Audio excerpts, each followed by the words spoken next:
Hi, my name's Tim. My name's Jen.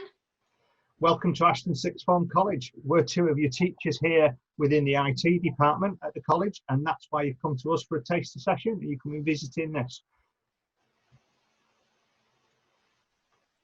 Yes, so why study ICT at the college? Well, ICT is amazing. It's a part of our everyday lives, and it's something that you're going to use in your everyday life. So not only will you have amazing IT knowledge, but you're going to learn amazing analytical skills and problem solving, which is going to be used across all industries. So the full-time vocational ICT course, which is what we're talking to you today about, is called an extended diploma, and you'll study it as a full-time subject, which means that you'll not have any other subjects on your timetable at all. All your lessons will just be on the IT course. You will obviously be studying a number of different options and topics within it. The course leads well on to either university study, to apprenticeships, or onto full-time employment, but they all will lead you into an IT area, so one way or another. The course we've got set out is divided into a number of units with different assessment methodologies. One of them's got an exam on it. 3 have got controlled assessments where you're working with pre-prepared materials and scenarios, but you'll be sat at a computer working on it in examination conditions in your classrooms. The other units that we study, the 9, they're internally marked over the course of the 2 years. So they'll have assignments that are set by your teachers. You'll work on them in class, and you provide evidence by working inside and outside of the class that will be marked by your teachers. Some of those will be checked by the examination board just for quality standards. The sorts of topics and units that you'll be studying within it: website development, where you'll be creating a website; social media and business, you'll be looking at how social media is used and producing your own social media campaigns.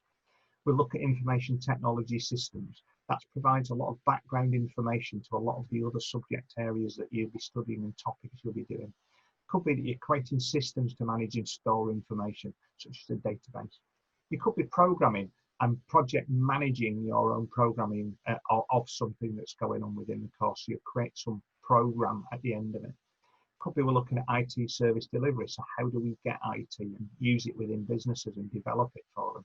We could be looking at cyber security and incident management, where you'll be setting to and looking for what are cyber problems that are going on and hacking attempts, and looking at how you can actually manage those and try and prevent them. And what happens, what do we do if something happens? How do we manage that incident and the occurrences of those? Could be that you're looking at tech support. So have we tried turning it off again? What sort of support, what varied methods do we use? You could be creating a mobile application. So that could be part of your programming unit that you're creating. It could be a computer game that you're developing. That could be the program that you're producing and project managing for. We could be looking at the Internet of Things and cloud storage and collaboration tools, which we've all been having to use. We're setting to and doing remote learning and all sorts of resources online for students, and lots of businesses are really waking up to that this is the way to go forward with everything. So this leads us on that technology is evolving so rapidly that new questions are being asked all the time. Which leads into one of the most evolving technology out there, and that is social media. Social media is in such high demand. Every business, any personal brand, and any cause needs to use marketing, and you can see the brands that are just to the right of me there. Nike, so iconic. Everybody knows that it's Nike just by the logo, and that's because of the marketing. And especially the Coke campaign, that share with Coke, when you could in fact add your name on there and it went viral. So as we can see, social media impacts all of our lives. So what is social marketing? Well, as you can see, we have our Twitter page and our Instagram page. And social media marketing is the managing of these social pages. So what content goes on that page? Is it Instagram stories? Is it an amazing photo with an amazing caption? So it's managing that. And it's also looking at the scheduling of those posts. So what time do we actually send those posts out? Well, what's important is what time are our customers on? What time is the audience on? And that's part of social media marketing, as well as you responding and engaging to your customers. or audience. And I think that's what's so amazing about social media, is that you can really get to the heart of your customers and speak to them.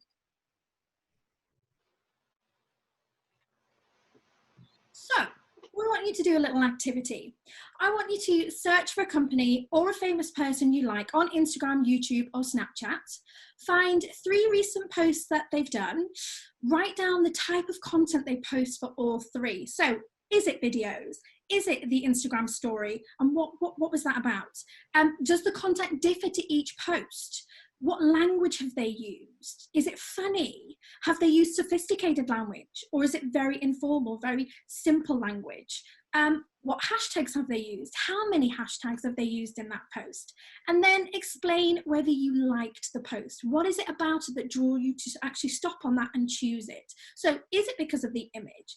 Is it because of the funny caption? Or is it because you liked the product? So if we think about all this social media and marketing stuff that's going on, however, behind the scenes, there's also quite a lot else going on just to provide all this information to you. So how does it get to us? Where's it going? How do you find this information? Do you use a search? Is it suggested for you? Is it tailored for you? Are they looking at what things you already do and then tailoring the answers and the suggestions that may suit the other things that you do? Where are all these organisations keeping this information? How are they storing it? How are we getting it so quickly? How are they using it behind the scenes? A lot of these organisations don't charge you in any way, shape or form. Well, but they're businesses. How do they keep going? How are they making some money out of this? They're obviously using this data behind the scenes, so someone's analysing it and looking at it all. How do we then get it to your device? Are you sat currently watching it on your mobile phone? So is it coming from a mobile phone provider and through their networks? How is it getting to their masts as well? And maybe you're using Wi-Fi at home and it's coming through your broadband connection. Who's looking after all of that? How's that all run? How's all this information actually being secured? Is it actually secure? Do we know? Can we tell? So that's all your social media stuff. But also, we're doing lots and lots of shopping online. Again, same principle. How's this information coming to you? Is it coming again through the same networks? Someone's having to look after all of that network to make sure it's happening. How do you find the product that you're after? Did you search on the search item within that? Did you use a web browser to find it and a search engine? Or are you using a search within the application that's actually there? So like this one on Amazon, there's a search bar at the top, label number 2. You can shop by different departments. Where's all the information about all these things held? Amazon must be keeping all of this. Do they own all of this stuff? Or have they got other people that are providing this information for them? How's it getting to your device? Is it secure for you? Again, different scenario. You're shopping this time as opposed to just consuming social media. But a lot of these same things are happening all the time behind the scenes. We don't necessarily know it's going on, but it's happening. Do you trust it all? So, activity for you to think about as well is the last 3 online shopping experiences you've had. Did you have to log in to undertake it? Did you search for the products? In what way did you search? Was it the search that was on their website, if it was Amazon, or was Asda's, or maybe Foot Locker or Sports Direct or JD Sports, or their online presences? Did you use a search engine for it? Were there items on the page, if you go and have a look and have a go at this, were there items already suggested for you at the site? You've selected this. Oh, people that bought this also bought or viewed this. If you look at the bottom right hand corner of the screen, we've got one there. Someone bought a laptop or bought something. Here is a suggested alternative for it. Did you read any reviews? Were there any on the website about the product? Were they provided? Do we trust these reviews? Are they provided by real users? When you bought these items, did you have to enter your payment details at the checkout? Or were they already stored behind the scenes? When you were trying to put details in, how does it check and ensure that what you've entered was accurate? Was it a free-form box you could type the quantity in, or was it buttons either side of it that increased it or decreased the number that you've got? How do they make it secure? Where's all this data coming from? How did it get there? People have got to put this stuff there for us. So that's what you need to go and look at your last 3 online shopping experiences. Go back and have a think about them and be more critical of the process and think, well, who's this got here?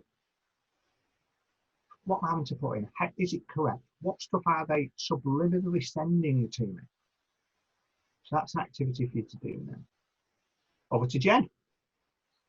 Okay, so these are some of these amazing typical careers that you can do if you do this course. So if you're interested in being an IT technician, this course is going to be right for you. And also the fact that we've just gone over social media, the fact that we've just talked about behind the scenes, or you could be a digital marketing assistant. You could be a web designer and a developer. So just these are some of the great careers that you could go into if you did this ICT course. Could also be a network engineer or a cybersecurity specialist, an area that's up and coming because we're all doing lots and lots more stuff online. Network engineers are the people that are running the cable and keeping the servers going and all the infrastructures, ensuring that you can actually log on and use and consume. Your cybersecurity specialists are the ones that are trying to ensure that you stay safe. The database admins and analysts are the people behind the scenes that are on Amazon. When you search for an item, it's coming out of the database. You're querying a database for it. And they're looking at that and what stuff's in there and then trying to improve their systems to ensure that things are working well. Okay, so lastly, once you've done all of those amazing activities that we've set, what would be so good is that if you could all sign up to our Instagram and Twitter account and send us a meme about ICT, how you feel about ICT, and then we can have a look at some of the things that you've done. Thank you very much for listening to us this morning. Hope that's enthused you for the IT course and hope to see you all in September one way or another. Cheers for listening.